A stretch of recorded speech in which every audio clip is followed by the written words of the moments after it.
Hai Sobat Ambis, kembali lagi bareng Bu Yura. Oke, sekarang kita lanjut pembahasan yang kemarin, part 2-nya ya. Maaf sekali Bu Yura udah lama nggak upload, jadi Bu Yura mohon bantuan like, comment, and subscribe-nya supaya Bu Yura lebih semangat lagi nih dalam konten pendidikan seputar ASPD yang ada di Jogja ini. Oke, kita lanjut nomor 11 ya Sobat Ambis. Nomor 11, soalnya itu termasuk bagian alur apakah kutipan cerpen tersebut. Nah, kutipan cerpen ini tentang apa? Teman-teman harus memahaminya dulu. Setelah dibaca, nanti akan tahu kira-kira tentang apa ya gitu. Di sini menjelaskan tentang mentari mulai naik di ufuk timur, kicauan burung di dahan menambah suasana asri, lingkungan sekitar lebih riuh dari biasanya. Semua warga bahu-membahu menyiapkan nyadran. Nah, apa di situ yang dibahas? Nyadran. Tradisi khas menjelang Ramadan dengan membersihkan makam. Terus di sini ada mengirim doa kepada leluhur. Para ibu sedang menyapu halaman rumah. Para bapak sibuk menyiapkan perlengkapan untuk nyadran. Aku dan anak seusiaku berjajar memetik bunga mawar dan kenanga di sekitar gang rumahku. Kami sesekali berbincang rencana kegiatan selama Ramadan. Aku sudah tidak sabar ingin berburu takjil, kata salah satu temanku. Aku juga gitu. Nah, di sini jadi menjelaskan tentang apa nih teman-teman? Nah, di sini udah ada note-nya, Bu Yura kasih, silakan teman-teman boleh baca ya. Jadi nanti kira-kira di situ tuh kutipan cerpennya tuh termasuk dalam bagian apa? Nah, di situ tadi jelasin tentang apa teman-teman? Menjelaskan tentang nyadran.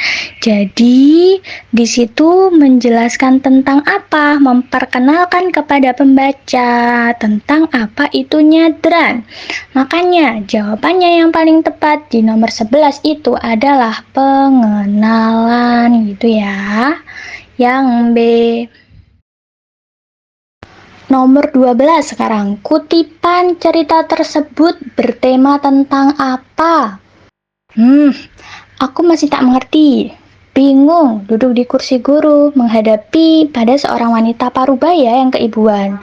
Berada dalam satu bimbingan, entahlah berbagai kisah dengan seorang guru konseling di sekolah adalah kali pertama bagiku. Ini aneh gitu katanya. Sebelumnya setiap aku bercerita dengan kerabat dekat yang timbul bukanlah kegemaran ya, tetapi mengapa kali ini berbeda gitu. Perasaan itu nggak tentu. Yang hari ini kamu sayang banget pada seseorang bisa aja besok malah berbalik benci. Bukannya Tuhan memang memberikan rasa pada kita itu tiba-tiba? Kita tidak boleh berlebihan dalam menyikapi perasaan kita, apalagi kamu masih sangat muda, kata wanita tersebut. Aku jadi ragu antara menerima nasihat guru atau tetap mempertahankan rasa sayang yang begitu besar. Jadi di situ kan anaknya mulai ragu ya, bingung gitu. Kira-kira kutipannya tentang apa? Nah, kebingungan dalam mengambil keputusan. Jawabannya yang tepat itu di sini Bu Yura juga ngasih notes-nya. Teman-teman bisa membaca. Oke, kita lanjut nomor 13 nih Sobat Ambis. Kalau nomor 13, di dalam kutipan cerita tersebut, pengarang mengambil posisi apa? Nah, di sini kita harus belajar dulu teman-teman. Sebagai pelaku utama gimana, pelaku sampingan gimana, dan yang paling penting di sini kita juga harus paham dulu teksnya itu dia tentang apa gitu. Nah, yuk kita baca dulu. Pengarang mengambil posisi, berarti di sini nanti kita fokus ke pengarangnya, langsung ke inti teksnya ini nanti dia menjelaskan tentang apa. Nah, udah langsung ada di note-nya, Bu Yura kasih penjelasan di sini.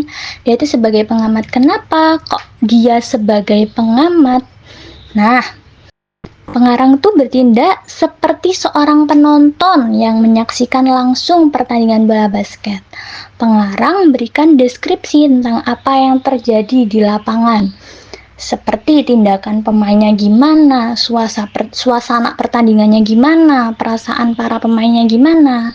Nah, berarti yang paling tepat yang mana nih? Kira-kira A, B, C, D. Dan di situ juga Bu Yura kasih alasan teman-teman, kenapa kok A salah, B salah, C salah. Dan ternyata jawabannya yang paling tepat adalah yang D. Kenapa kok D sebagai pengamat? Nah, udah dibaca nanti di notes-nya ya, Bu Yura kasih di situ. 14 nih, watak tokoh irama lagi. Watak tokoh Irma dalam teks tersebut. Nah, di situ Irma gimana, guys? Irma terpesona melihat tarian yang baru saja digelar di lapangan dekat rumahnya. Tarian apa ini ya? Bagus sekali gitu, tanya Irma pada dalam hatinya. Tarian ini belum pernah dilihatnya. Ingin rasanya Irma bisa menari seperti itu. Suatu hari dengan diantar oleh ayahnya, Irma pergi ke sanggar tari. Nah, di situ ya. Terus Irma nyelotok nih, aduh capek sekali, sulit sekali gerakan ini. Si Irma mengeluh.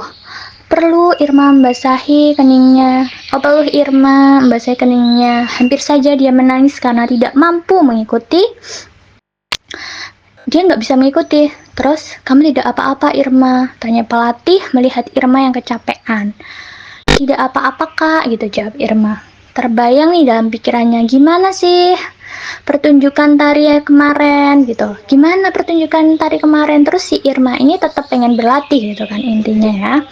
Jadi kira-kira nih di situ tokoh Irma tuh gimana? Nah, tokoh Irma di situ karena dikasih itu yang kasih Kak Yura kasih warna itu ya, warna apa itu jingga. Irma kembali bangkit mengikuti latihan menari. Berarti watak tokoh Irma penuh semangat. Jawabannya yang A, gitu ya guys ya.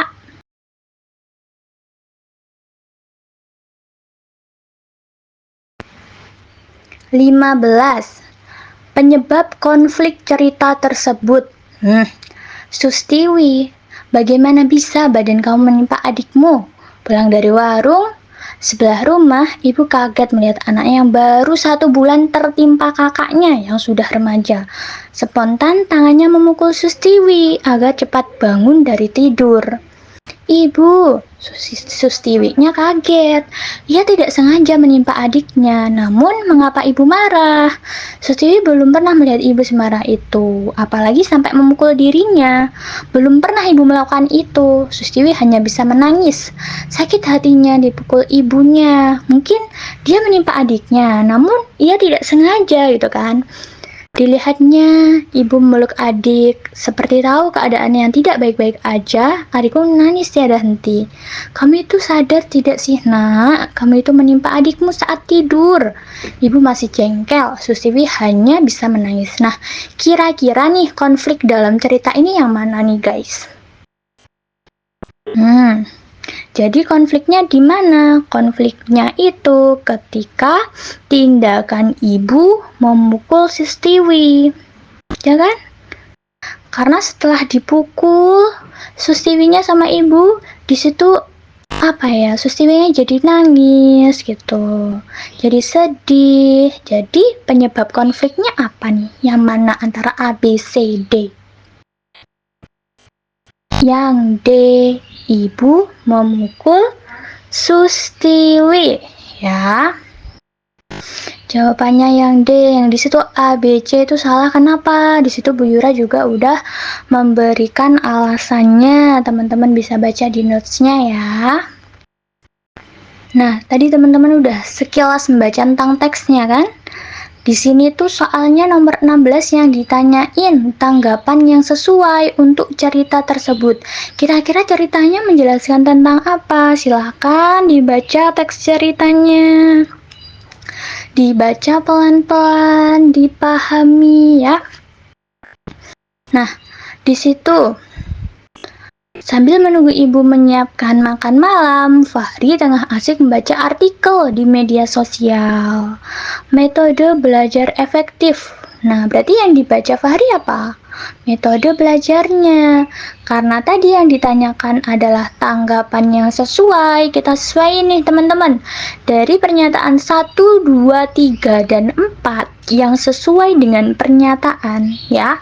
Sesuai dengan pernyataan, sesuai dengan teksnya. Pokok harus sama dengan teksnya juga. Tuh kira-kira yang mana nih? Pernyataan 1, 2, 3, atau 4? Coba kita cek bareng-bareng. Yang mana ya tanggapannya sesuai? Ini udah Bu Yura kasih notesnya ya teman-teman, silahkan dibaca, nanti akan ketahuan lah yang benar yang mana, yang salah yang mana, kenapa dia benar, kenapa dia salah. Nah ini teman-teman bisa screenshot juga. Jawabannya itu di sini 1 dan 4. Kenapa kok 1 dan 4? Mari kita baca notesnya bersama-sama ya.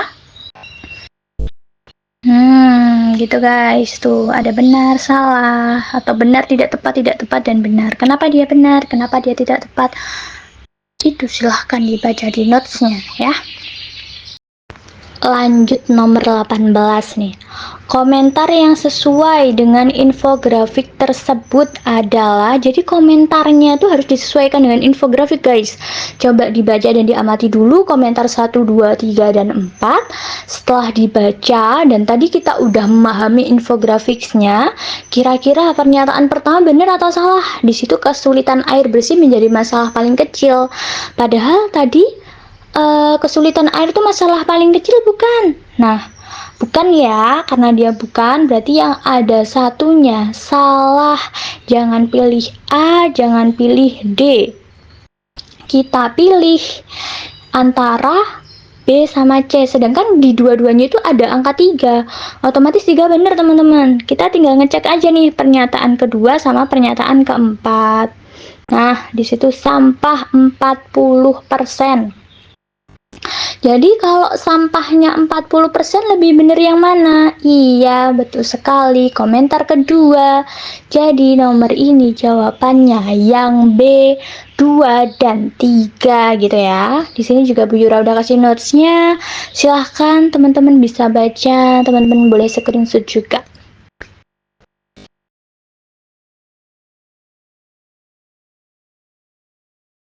Oh sorry, Bu Yura salah. Ternyata tadi masih nomor 17 ya, yang ini nomor 18.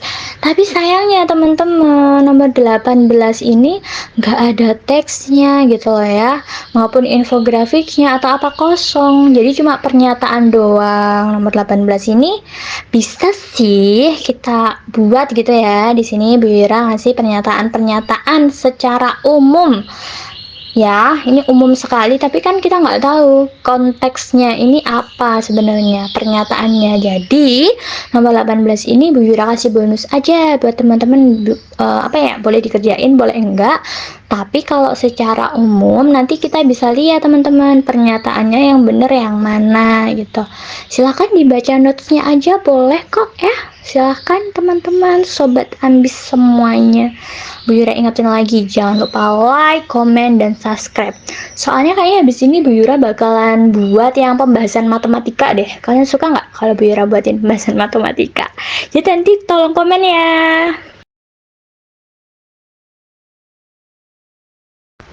Lanjut, nomor 19 nih guys. Perbedaan pola penggambaran kedua teks tersebut. Diawali dengan apa nih? Di sini ada teks 1, ada juga teks 2 ya guys ya. Tapi kita harus nyoba lihat juga nih, teks 1 nanti dia tentang apa, teks 2 tentang apa gitu.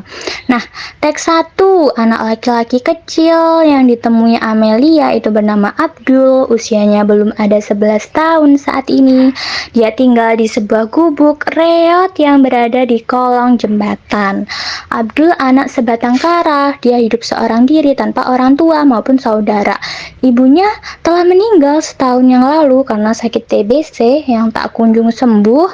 Sementara itu ayahnya mendekam di penjara ya, itu teks 1. Terus kalau teks 2, nah, emak sudah tahu apa yang kamu lakukan. Kamu sudah mencuri ayam di warung emak. Maafin Amel, Mak, gitu kata si Amel. Dari sini tuh sebenarnya kita udah kelihatan sih ya guys ya, teks 1 tentang apa, teks 2 tentang apa. Dan di sini juga udah Bu Yura kasih notes-nya kalau jawabannya itu adalah pengenalan tokoh sama peluraian masalah. Kenapa kok bisa jawabannya itu Bu Yura? Silakan di screenshot di notes-nya ya. Makanya nomor 19 itu jawabannya yang C. Jangan lupa dipilih yang C. Nomor 20, pernyataan yang merupakan penyebab terjadinya keringat ditandai nomor berapa. Nah, kalau kayak gini teman-teman, kita harus baca teksnya ya. Terus nanti disesuaikan nih sama pernyataannya. Nah, kelenjar keringat manusia itu terbagi jadi 2, kelenjar ekrin dan apokrin. Ketika seorang beraktivitas berat, suhu tubuh akan meningkat. Jika suhunya naik melebihi suhu normal, tubuh 37 derajat Celcius aja, nanti fungsi tubuhnya itu akan terganggu. Akibatnya, manusia harus mengeluarkan panas. Nah, keringat yang keluar berupa air yang mengandung beberapa. Nah, di situ ya guys ya. Di sini juga udah Bu Yura kasih notes-nya. Jawabannya nomor 20 itu yang B, 1 dan 3 ya. Kenapa kok 1 dan 3? Di situ juga udah Bu Yura kasih penjelasannya. Oke sobat ambis, sekian bahasan nomor 11 sampai nomor 20. Kalaupun nanti Bu Yura ada salah, Bu Yura mohon maaf, dan di situ pasti Bu Yura kasih email untuk teman-teman berikan pengaduan, dan di bawah itu ada nomornya Ambis Bimbel Yogyakarta guys. Kali aja kalian pengen belajar online seputar ASPD, boleh silahkan langsung di chat di nomor situ ya, di nomor yang di bawah. Bu Yura akan kasih nomornya di bawah. Oke, see you guys. Jangan lupa tetap tonton ya video-video edukasi dari Ambis Bimbel Yogyakarta. Tetap di like, komen, sama di subscribe ya. Semakin banyak teman-teman like, komen, dan subscribe, semakin semangat nih Bu Yura buat konten tentang pendidikan, biar logaritma kita itu lebih ini guys, lebih education gitu ya, biar logaritmanya itu banyak logaritma pendidikan, pembahasan soal seperti itu. Oke, terima kasih semua, see you next time, tungguin part 3-nya ya.